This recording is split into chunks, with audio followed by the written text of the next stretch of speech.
Hello, everyone. Thank you so much for joining us today. This is a really special session on upcycling in the food and beverage space. My name is Ranjana Sundareshan, and I am the content manager at GourmetPro, who's hosting this session along with the Serial Upcyclers Club. Before we start, there's just a little housekeeping. So, can I request that everyone just mute themselves if they're not already muted? And so we'll also first start with the panel discussion. And after that, we'll have about 15 to 20 minutes for questions. So please feel free to add in your questions in the chat box. We'll answer them towards the end. And if for some reason we're not able to get to the questions within the hour, we'll definitely get back to you. So don't worry about that. Right. So before we get into the session, I just wanted to set the stage a bit. So let these numbers sink in a bit.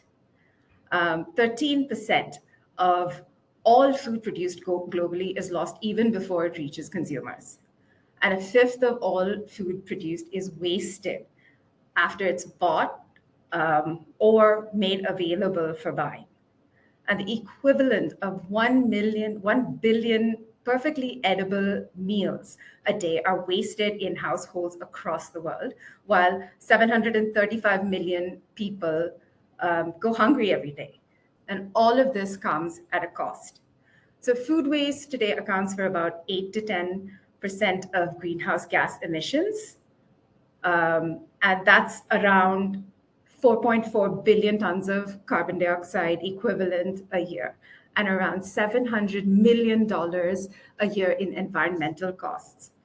It also has a massive economic cost in the form of $1 trillion a year. This essentially means that all the inputs to make the food that reaches us is wasted. And this includes things like land, water, fertilizers, labor, and so on.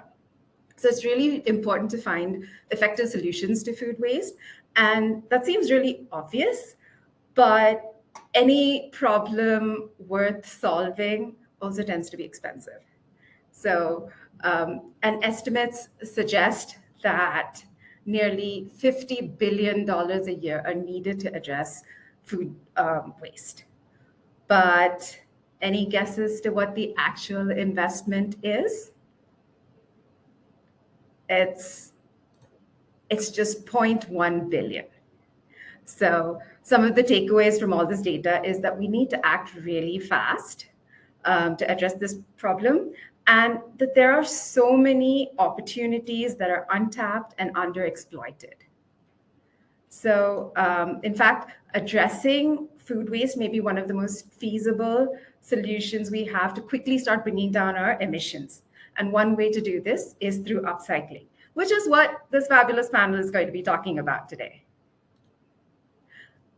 So our moderator for this session is Christine Couvelier. Christine is a renowned global culinary trendologist, executive chef, and culinary executive, as well as the president of Culinary Concierge. She's a vocal advocate for addressing critical issues like food waste, sustainability, and the circular economy, while also emphasizing the importance of taste above all else. So over to you, Christine. Thank you, Ranjana, and welcome to everyone who signed on today.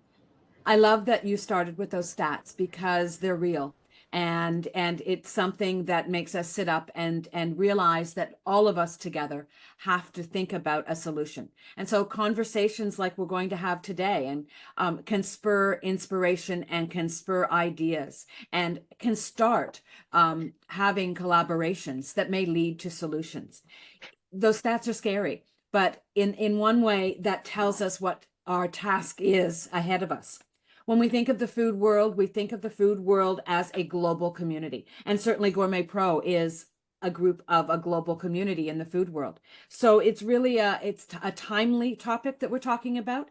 And we have some great experts with us today to be able to have a conversation about what they're doing, looking at other leaders in the industry and in the space.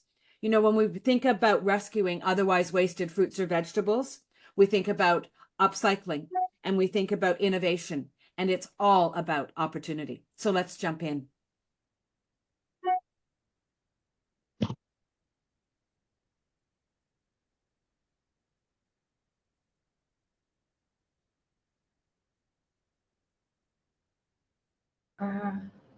Christine, are you able to see the screen? There we go. It was black for a minute, but that's okay. So we are really fortunate today to have a couple of pioneers and passionate innovators in this space. We have Elizabeth Yorke, who's the founder of Saving Grains. As a chef and a food researcher, she is the founder and creator of this innovative upcycling food initiative and the innovator of Good Flour. Good morning, Elizabeth. Good evening, Elizabeth, too, wherever we're all located around the world. Hi, Christine. Thank you so much. It's really exciting to be here. I'm Elizabeth. I'm a chef, and I think at building Saving Grains. And similar to what you said about taste, I am so excited to share the taste of brewer spent grain with everyone through products we make. Thank you, Elizabeth. We also have Aditi Jhala with us, and she is the founder of Misfits. Misfits is a company that is committed to creating healthy, nutritious food that tastes great and is passionate about tackling food waste. Aditi, welcome to our conversation today. Hi everyone. I'm Aditi. Thank you for having me, and I'm thrilled to be here with you today. For those who don't know me, I'm the founder of the Misfits and brand. At the Misfits, we procure surplus and imperfect fruit and vegetables directly from the farmers before they are either discarded or used as animal fodder. And this produce is actually perfectly suitable for human consumption and are nutritious. We upcycle them and convert them into nutritious, fiber-rich chips, spreads, and snacks with taste. Thank you. I'm glad we're all talking about taste because we are creating food for everyone to eat. You know, this slide talks about food waste and food loss. So, you know, I'll let everyone read through it on their own. But we realize in the past few years in this industry that there is a difference between food waste and food loss. And again, this is where opportunity comes for all of us. And it is so important to think outside of the box. It's important to challenge how we have traditionally always done things in innovation, in food manufacturing and product development. It's also an opportunity to speak to the next generation of innovators in this industry, to teach them about the needs that are ahead of us and what we have done to lead the path for them to step into.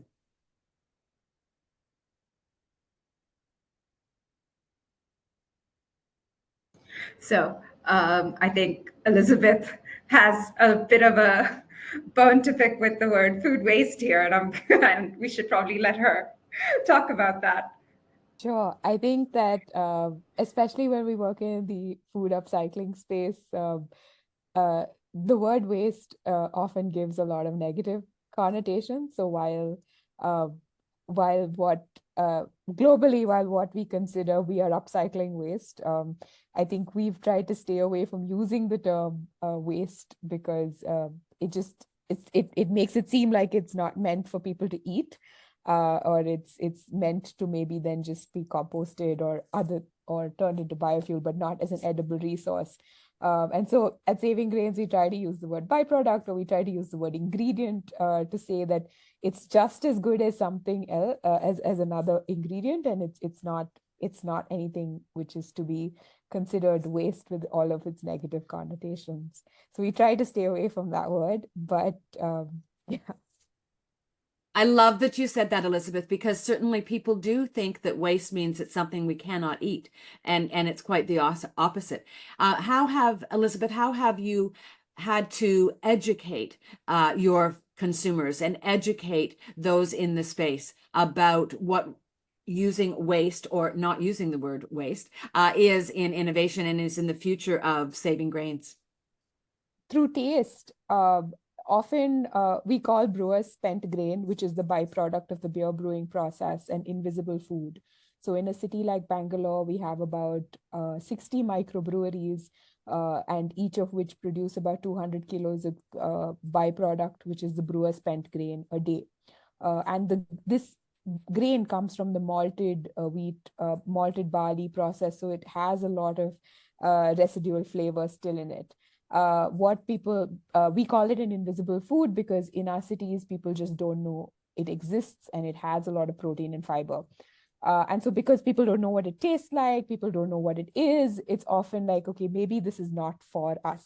But as soon as we give people the products we make to taste, that changes a lot of the mindset around, yes, we can do more with this. We can create more with this ingredient. We can bring about more flavor. We can bring about more products with higher protein and fiber that taste great. And I think that's what's really helped us sort of change perceptions about the idea of food waste with brewer spent grain. So true. Aditi, have you had to educate your consumers a lot when they read the ingredient deck on your products about the fact that it is upcycled and rescued? I think people still don't really understand upcycling of food. So they, and especially when it comes to imperfect produce, they think that we're actually picking it up from the garbage and we're upcycling it and then we are selling it. They think that the imperfect produce will be low in quality, for example. It will not have nutrition, but it is as equally nutritious, as any other perfect apple or, carrot tops, for example. Carrot tops, which we use for our pesto, are highly fibrous and full of protein. So that myth that, it's made out of garbage is what we are trying to break. As Elizabeth said that, she doesn't like the word waste, but in our case, because we are picking up the produce directly from the farmer, it is waste. You know what I mean? It is waste in the sense that they are imperfect or they are surplus, and because of, cosmetic blemishes, they are not able to reach the consumer or the retail supermarkets. So these are the kind of things even we face, but in a different spectrum. So you're right. So you really are, both of you are rescuing what otherwise would go to waste. And you're champions in this space. I would say we launched only in May 2024, and we still have a little long way to go before, yeah. True. Well, actually, that's a really good point, because when we think of words that are understood and used every day, the word recycling is a word that we're used to. Everyone understands what recycling is and how they have to recycle. But upcycling is a new word to a lot of people. So it is everyone's responsibility for the future of food to really think about what upcycling means, how they can incorporate upcycling, and what it means for the future of their companies.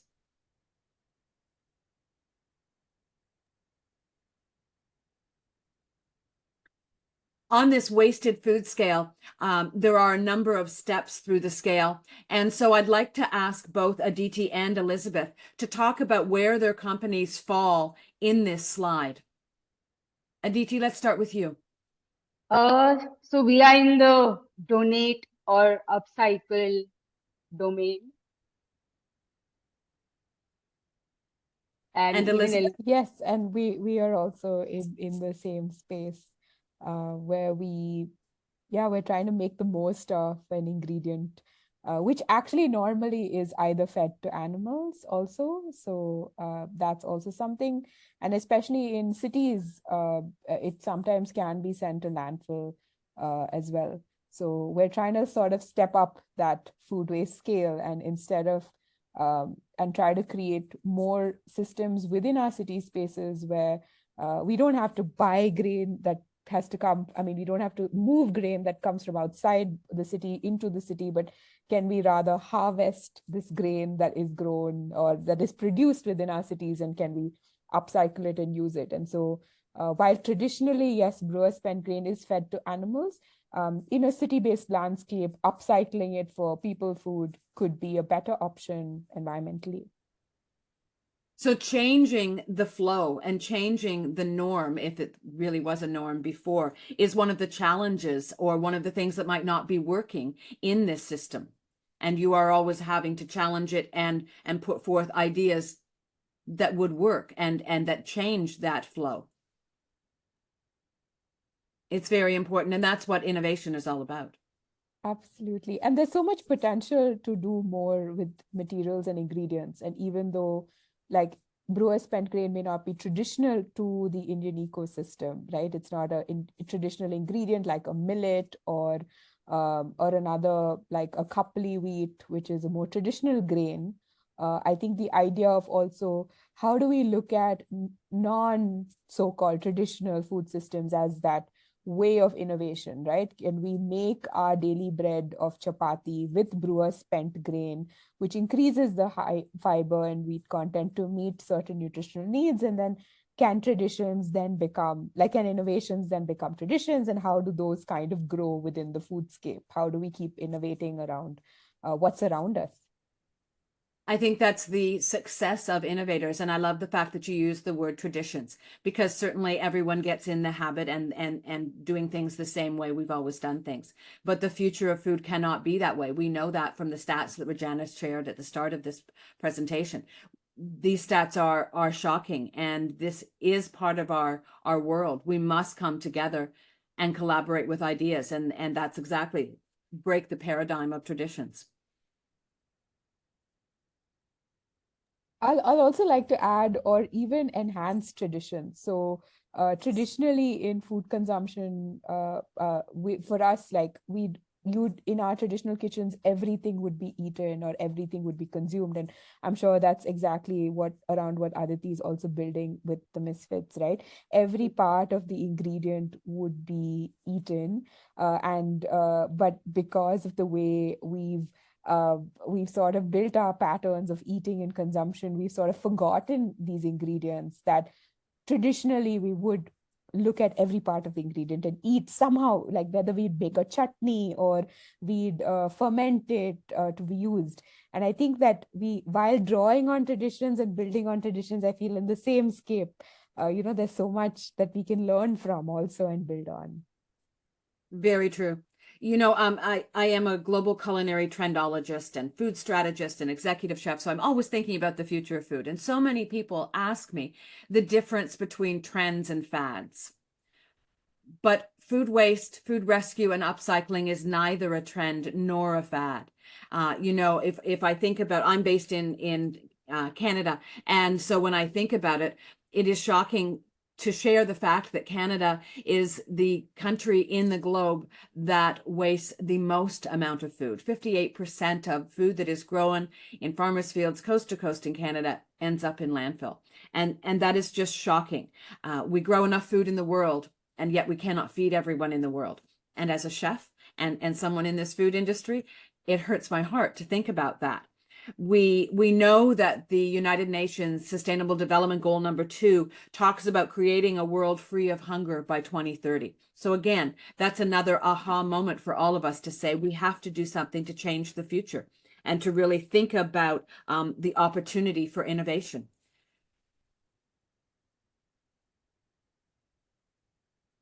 So Elizabeth, I know that there are so many great examples in your company. So I'd love you to share some of these examples and some of these stats and really think about sharing the wins that you have had with our listeners.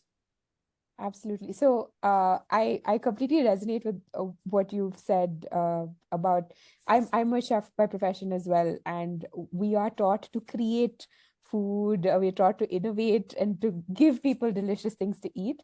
And somewhere across that journey, I realized, actually early on in that journey, I realized I was throwing away more than I was actually creating for people to enjoy. And that complete disconnect from ingredients, or like understanding why I was doing this and what was my value in the kitchen, kind of led me to work with more byproduct materials. And I think just ask the question, like, where does my food come from, or where is it going, because it neither did start or end in the kitchen. And so that kind of drove me to look beyond. And in a city like Bangalore, we saw microbreweries just mushrooming up like anything. And what really drew me to this ingredient was the flavor in the product. So we started out really small as the idea of a micro upcycling kitchen. And we built this 2 years ago within a community center space. The idea was not only to repurpose brewers' spent grain within a city landscape, but to also see how we can contribute to livelihoods. And also, since, as you can see from the tests that we've done, it has about 22% protein, 46% dietary fiber, and lower carbohydrates. So how does this nutrition ingredient make its way back into the community? So that's the community-based circular economy model that we're building, which puts people at the center of the circular economy, trying to nurture and nourish community. And with this, so our process is straightforward. We work with microbreweries, we pick up the grain, we dry out the wet brewer's spent grain, we make it into flour. And with this flour, we make various products like crackers, granola, laddus, and also chapatis, which is our daily bread. And the idea is to, again, make these products available to the audience, to microbreweries that can incorporate crackers along with their bar snacks, or a granola for breakfast to incorporate it in our daily lives, or for festive occasions as well. So we have the laddu, which is very similar to a besan laddu, which is a traditional sweet. And, so where we're like, how do we incorporate it into things that are most familiar, but enrich flavor, enrich nutrition content in them? And that's what we're doing. We also, because brewer spent grain is such a new ingredient, we also work and we love to work with various members of the community, like chefs, scientists, researchers, to promote and to talk about ingredients like brewer spent grain and other byproduct materials. And so we built something called the Serial Upcyclers Club, in which we are able to bring people together. I saw Dr. Soumitra is on this call. Dr. Soumitra is a researcher and scientist, and he's working on a protein extraction project. So it's really nice to see him in the chat Hello, ma'am. as well. And we have a few other members from the club here, but the idea is to create a space where we can actually talk about these ingredients.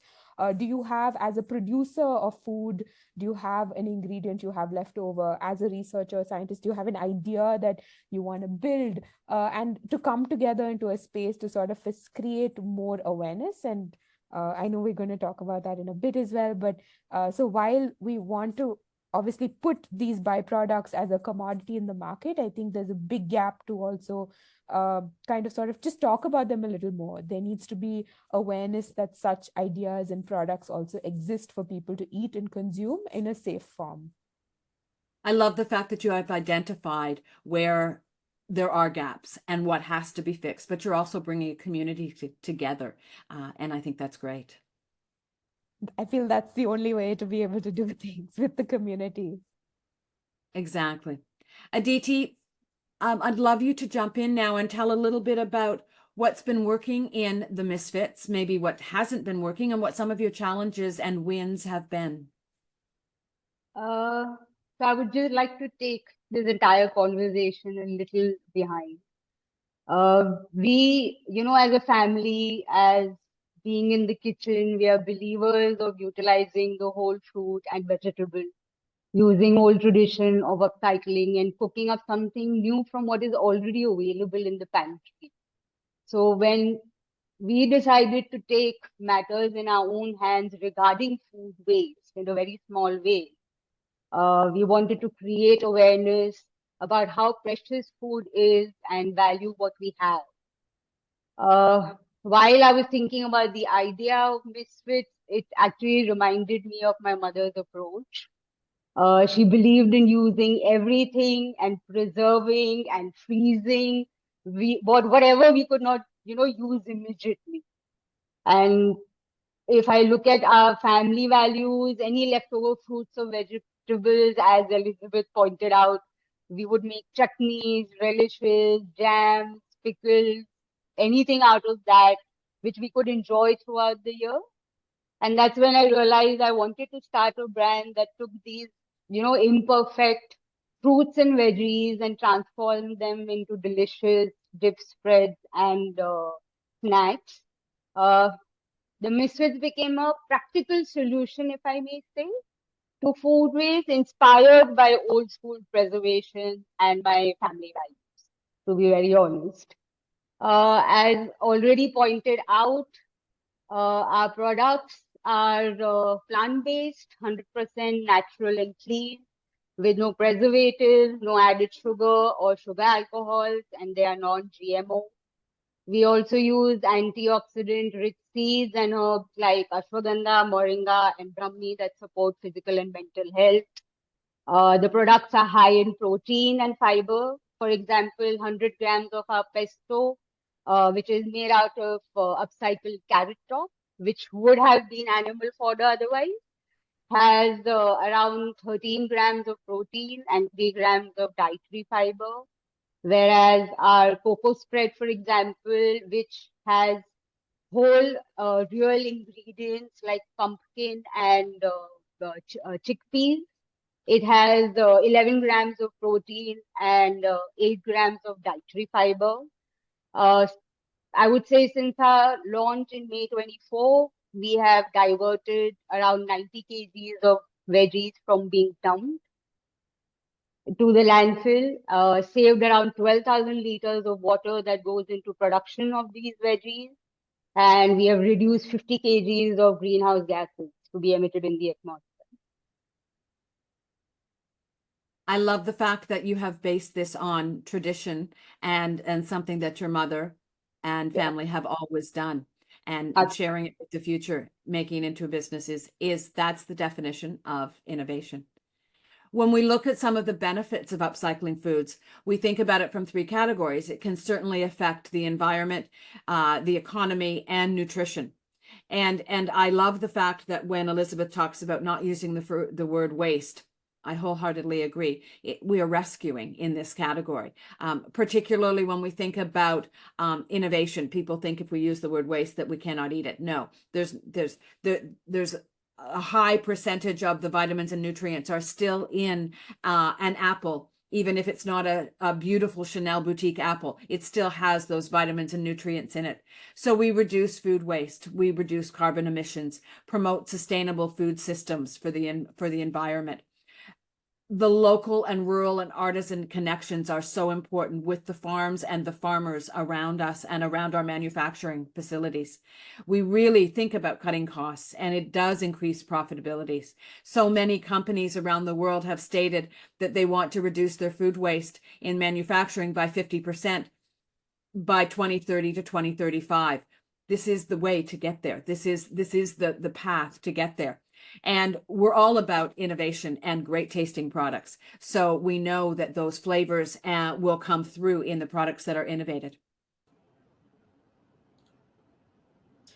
Okay, I'm going to quickly jump in here and talk about the potential of the market. So what we've seen from various sources is that there is, over the next 7 years, by 2031, we expect to see the value of this market grow by about 64%. Like, it's going from 56 billion, which is its current value. And just to give you a little bit of context of this number, if you take the retail chocolate market the world over, that's about 110 billion. So that's from essentially one single ingredient or 2 or 3 ingredients, but we have a whole universe of ingredients out there. So there's so much potential.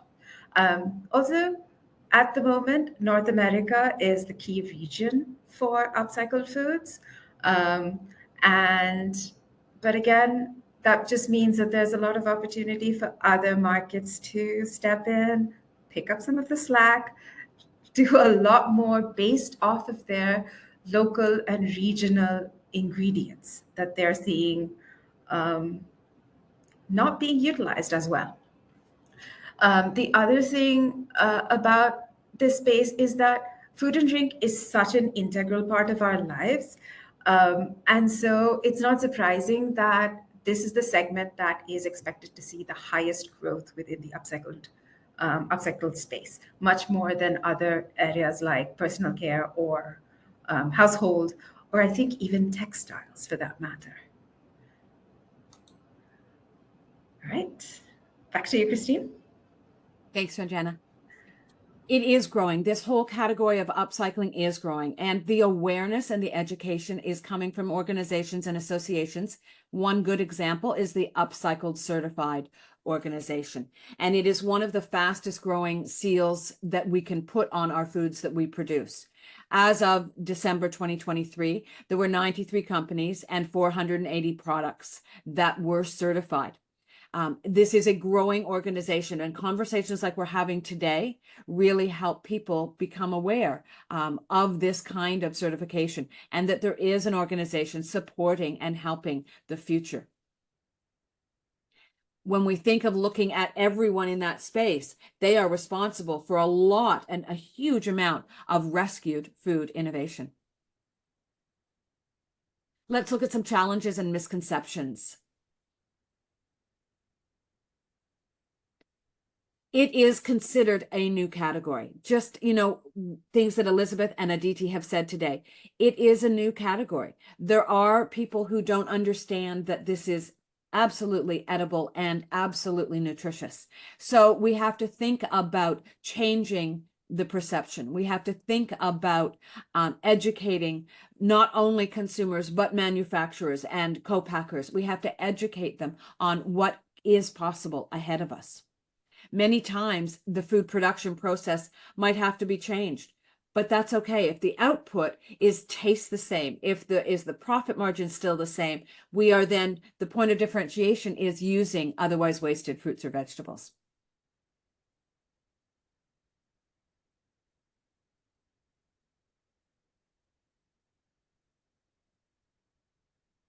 So this is where the opportunities come. So let's look at some solutions and talk about the future.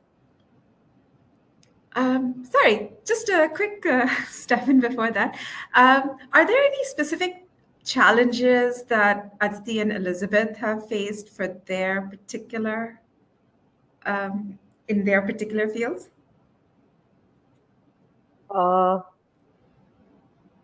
Should I take this one, Elizabeth? Yeah, go for it. And so besides, the perception of consumers, besides that, I think there is like an inconsistent supply chain.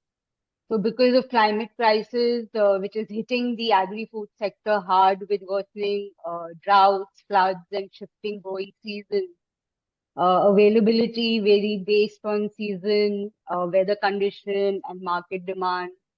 And this inconsistency can make it challenging to maintain a reliable and a steady supply of raw materials for fresh produce. So, for example, we use onion, pumpkin, and carrot tops. What happens is because for example, in Rajasthan, it was raining till even October.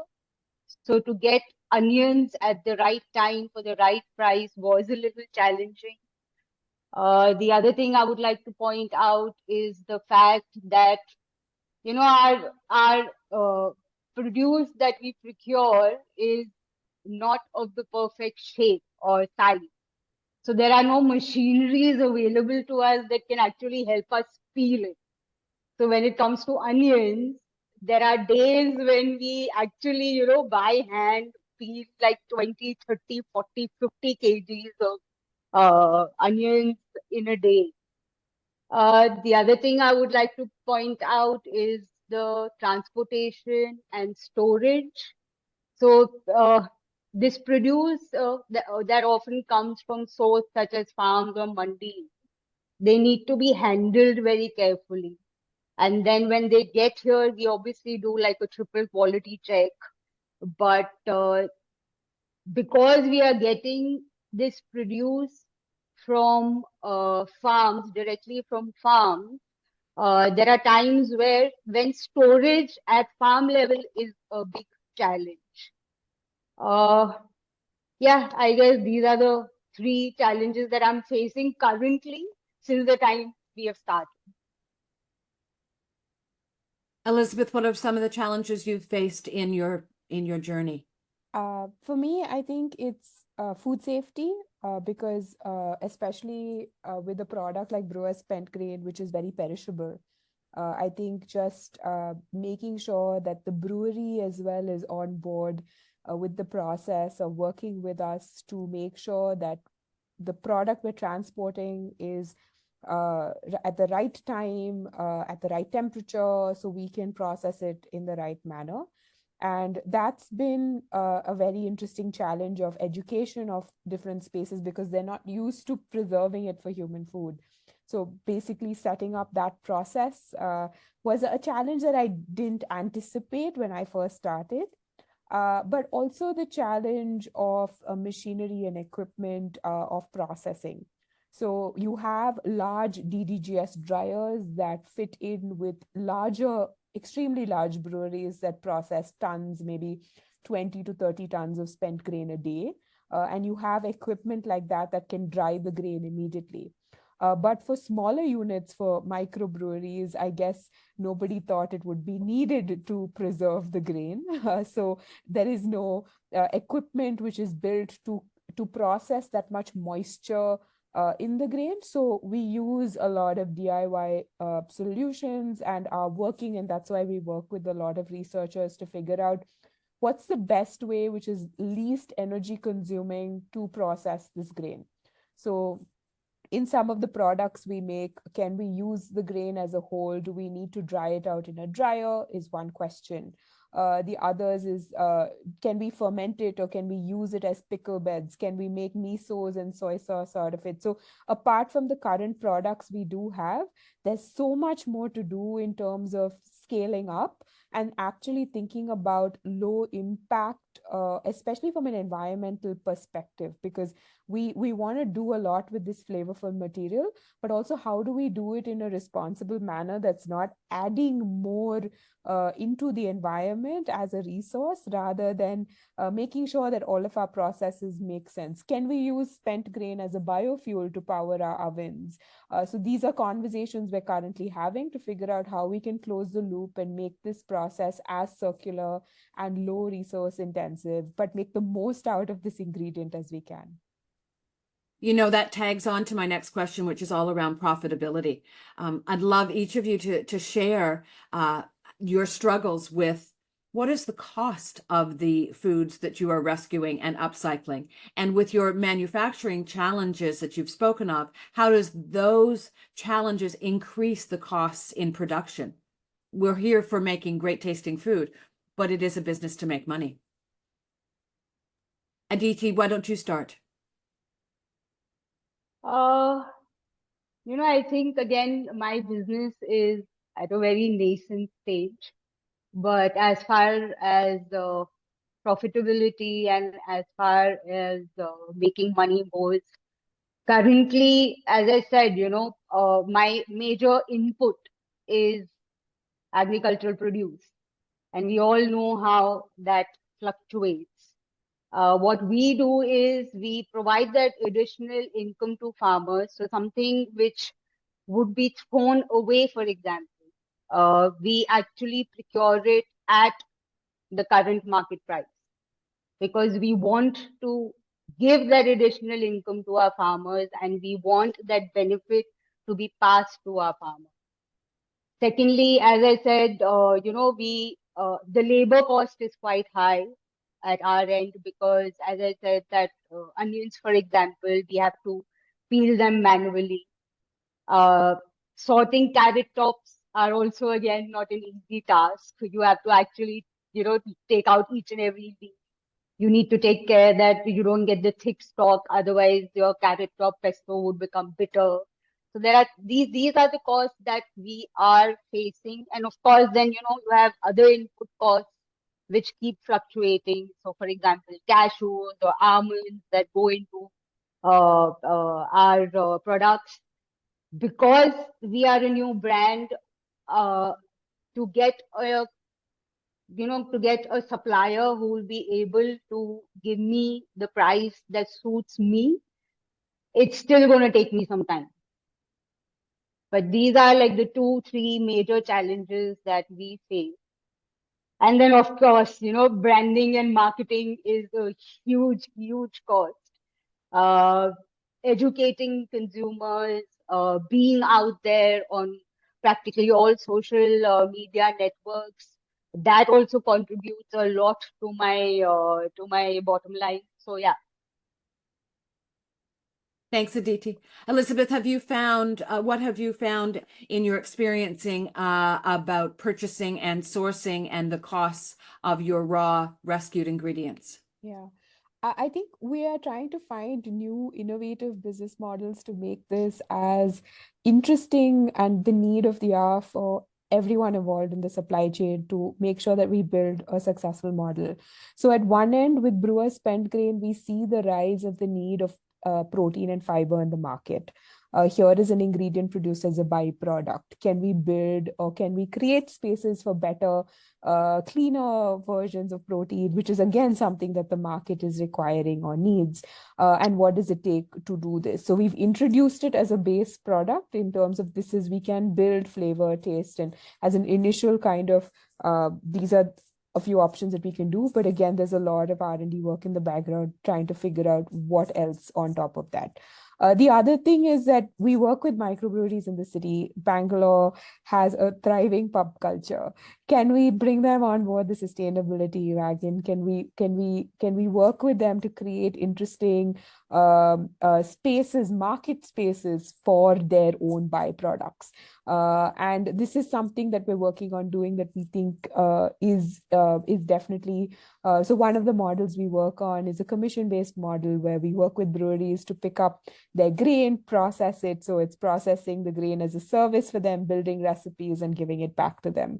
We also do workshops and we do various other kinds of activities to sort of encourage and spread more awareness with brewery partners. And that's also what we're really while what Aditi said is also in terms of branding and marketing is a huge exercise because there is no market. And Dr. Harani's question in terms of policy as well, like the upcycled food space is so nascent here, and we're not, while it may be a traditional practice at home, is it a traditional practice in industry?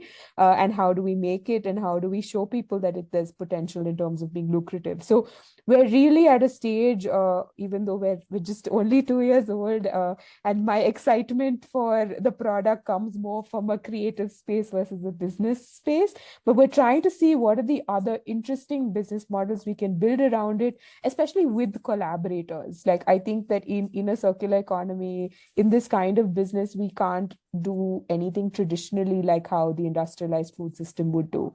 We require various partners and collaborators in order to build these models with, or whether it's a community or an NGO that we currently work with our micro upcycling kitchen, or whether it is the brewery. And that's, according to me, the only way I see growth in this space. Thank you both for sharing those insights. And I think, as more brands come into the upcycling space, the collaboration will increase. So, for example, Elizabeth and I are thinking of some ideas as to how we can collaborate together.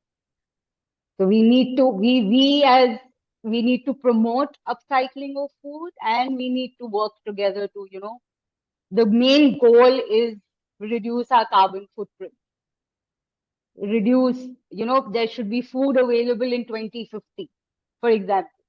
We don't need to do more of deforestation. We don't need to grow more food if we are able to save the food that we already have and value what we already have. It is a community. You're right, Aditi. Yeah. let's look at some solutions and into the future.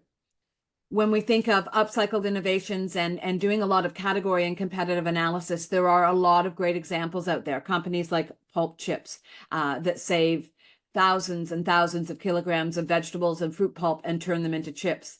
Companies like Spare Tonic, which work with local yogurt makers in upstate New York, where 70% of the United States natural strained yogurts are made. Companies like Salt and Straw. Salt and Straw is amazing. It's an innovative ice cream company, and they use ice cream innovation to rescue food waste. So they have an upcycled food series that have fabulous flavors. The one in the picture there is a lemon curd and whey. My favorite that I've had recently is their day-old bread pudding flavor, where literally they talk to bakeries and take their day-old bread, turn it into a bread pudding ice cream with chocolate and ganache. Wow. We have so many other examples of great products. I'll ask both Elizabeth and Aditi to jump in and just give a quick run through on some of these examples and why they are innovative. I can take this, but actually, why don't both of you speak about products that you have specifically enjoyed or have found inspirational? Uh, so in my case, I can tell you very clearly there is this brand called The Ugly. They make dehydrated. They basically rescue fruits, and they make dehydrated chips out of those fruits. Then the other one is Rubies in the Rubble. Rubies in the Rubble also, they started, I think, back in 2012, and they also rescue imperfect produce, and they make jams and ketchup and mayo and all these things. So yeah, these two are like my two favorites and inspiration. Yeah, mine are spent grain inspiration. One was Regrained, which Yeah. was one of the first companies that I came across in 2017, and it's been amazing to see how their journey has grown from from in different spaces, from chips to pasta, starting with those granola bars. And I think really for me that was like, oh, okay, we can do stuff with this, and it was nice to see a product on the supermarket shelf. I also really love this brand called Thick. I haven't tried their chocolate yet, THIC. It's by the Endless Food company in Copenhagen, and they make chocolate from brewer spent grain, chocolate that melts, looks, and apparently tastes. I had a few friends taste it, and I think it's really exciting to see the degree of innovation that is possible through applications on this byproduct. We can make chocolate without cacao from brewer's spent grain. Or even the inverse, we can make beer from leftover supermarket bread. So, and I think the applications of byproducts globally are very inspiring, and to see them on the supermarket shelf with the Upcycle Food Association kind of push, or the certification is also really good to see, because it's under some kind of controlled or yeah. I think what is exciting in this space is all of these examples, and as we look to them around the globe, they all tell a story. So we talked a little bit about marketing and PR, and it's all about telling a story. The point of differentiation in these products and in this category is telling the story, is pointing out its journey, what is rescued, how it's happened, and what the flavors are. We're going for sales and we're going for purchase and repeat purchase. So it's important to tell the story along the way. Yeah.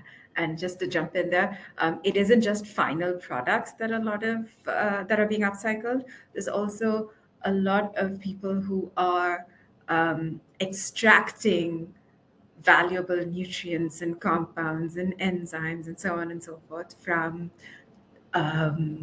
from actually, I'm going to use the word Elizabeth doesn't like, from waste.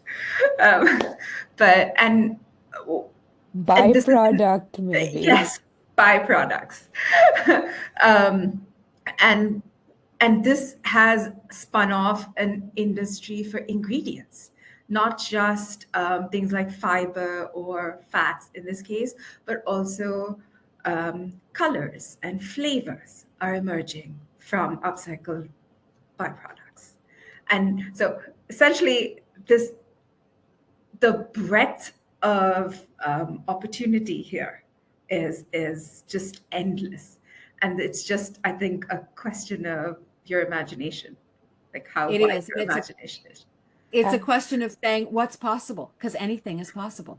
There was this quote that said, "Waste is what's left when our imagination fails," and I True. absolutely love. I love that. Yeah. Right. So I think we're in good time. So we can take a few questions, though I suspect we've answered a couple of them. Elizabeth, sorry, Christine, do you want to handle this? Absolutely.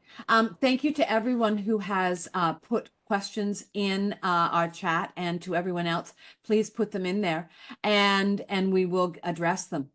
So let's take one from early on in our talk. And the question comes from Sayanta Paul, who says, how would you turn it more scalable and make the cost of production reasonably finally? So, we have talked a little bit about that. And Aditi's example that the onions don't come in all identical to go into the machinery to be able to do that. This question is around the logistic costs and inventory costs of ramping up the product. I'll throw that out there, but let's start with Elizabeth, and then Aditi, you can give your comment on that as well. So I think this is very interesting because I think this question comes down to the cost of food. When we talk about byproduct materials, we actually, like when I use brewer's spent grain as an example, we're using a byproduct that doesn't require any resources to grow it. We don't need land because it's already being used. The intended use is already being done in as a primary product. We don't require any other additional inputs of fertilizer, pesticide, transportation, even to bring it as a byproduct into the city. So I think the way we see food and way we acknowledge the cost of our base ingredients comes into play at this question. People think that by upcycling, we're going the extra mile to invest more resources in order to say pick up this product, but actually think of it as like we don't need to grow more wheat and barley when we have this byproduct in the city. So we're actually saving on a lot of resources in order to collect this resource and use it. And then the production costs and the all the other costs come down to as simple as any other food industry. If you were to build a biscuit factory, these are the same costs or economies of scale that come into play when you talk about that. So I just think it's our perception of understanding and reworking that. Sure, we do need innovation in terms of perishability. We do need innovation in terms of working with partners to look at potential markets to then put these interesting upcycled ingredients and make sure they have a space in. But I think that there is a lot of room and there is a lot of innovation that's already happening in the space. I just think that it just needs to, there are models of scale already being built. We just need to plug and play and see what makes sense the most and think about the general cost of our food and how this actually can help optimize our costs more than actually spend more on it. All very, very good points. Aditi, do you want to add to that? Yeah, I totally agree with Elizabeth. Even we are not going and actually investing or, harvesting on our own. The farmers have already done that for us. What we are trying to do is actually save whatever land or whatever resources has been put into growing this produce. And what we are trying to do again is to upcycle these imperfect fruits and veggies and make them into, food that can be used, that can be consumed. The rest of the points, I totally agree with Elizabeth. It's as good as starting a cake or a biscuit or any kind of factory. The costs remain the same. Exactly. We're coming close to the end of our time. I want to slide in a quick question. Has either of you, this comes from one of our attendees today, have either of you struggled with any policies in your cities or your municipalities around handling upcycled foods? In India, actually, there's no national policy for upcycling of food. So I guess there's nothing that I have faced for sure. There's nothing around it. Uh, we do have, some regulations on solid waste management and food donation, but upcycling of food, there's no policy as such. And then, it gives you this gives us another opportunity for brands and companies like you for us to come together and, form something which has not been done in the past. For sure, I completely agree with that. I think, and that question came from Dr. Harani, who works in the public policy space. I Oh, think we need more of this advocacy. We need more of this also to make sure that when this food comes back into market, it's safe. I think in India, we're dealing with a big problem of having safe food across even today's traditional industries, right? And so when people start to make money now, when you see upcycling food is a great investment, how do we then protect our food system and protect the food that we're eating and make sure we're protecting ourselves from not eating harmful food? And I think that especially from a food safety perspective, we definitely need a lot of policy, but also from a perspective of encouraging and growing the market and seeing like that this is an industry that can flourish and thrive and be part of the food system as well for benefit of people and planet. So true. We just have a couple of moments left. I'd like each of you to wrap up in under a minute what you see as your vision and goals for the next 5 years of your company. Elizabeth, why don't we start with you? So many things that I would want to do, but I think for me, primarily being able to just upcycle more brewers spent grain by working with, we have 60 microbreweries. I'd love to work with at least half of them to work with innovative products. I saw somebody put a question on packaging. It doesn't need to be just food materials, but it can be in the packaging space as well, to make sure these ingredients that are being left over are being used for good, and also looking at how we can grow saving grains to be a platform and a space where people can also come and learn and be inspired to do their own, so we can have resources to share with others to set up their own spaces to upcycle, whether it's coffee grounds, whether it's salmon by fish byproducts, whether it is vegetables that are left over from peri-urban areas. But we really want to grow the city-based ecosystem for upcycling foods. Wonderful goal. yeah. I believe you'll get there. Aditi, in just under a minute, what are some of your visions and goals for the next 5 years or so in your company? Even me, I want Misfits to be more than just a food brand. I wanted to raise awareness about how precious food is, and we should really value what we have. In the next 5 years, I would really like to rescue at least 2 tons of fruits and vegetables per day, and reduce our carbon footprint and reduce the food insecurity and fight hunger. And I want to keep giving that additional income for farmers and have more products. As I was saying before our call started, that, whatever I'm doing right now is just the tip of the iceberg. I would love to introduce more products and, be out there saving more fruits and veggies. I love all of these ideas. I thank our panelists for this inspired conversation. I hope that it starts conversations to many of our listeners. And if anyone wants to reach out, I know that we all love to talk about this and we're all passionate about this. And so we'd love to continue the conversation. Ranjana, thank you so much for pulling this together today. Thank you. And thank you to all three of you for this fascinating and insightful discussion. I think we've gotten a lot of engagement, and I hope this conversation continues. So, everyone, feel free to reach out to all of us to make sure that it goes on. Thank you. Thank you so much for hosting. This was such a great conversation. Thank you. Thank you so much to you too. And do please send over questions. This is not the end of the conversation on any of our channels. We'll do our best to answer them. We will get back to you. We'll also make sure the recording is available over the next couple of weeks. So, all right. Thank you, everyone. Have a fabulous rest of the day. Bye. Bye. Bye. Thank you.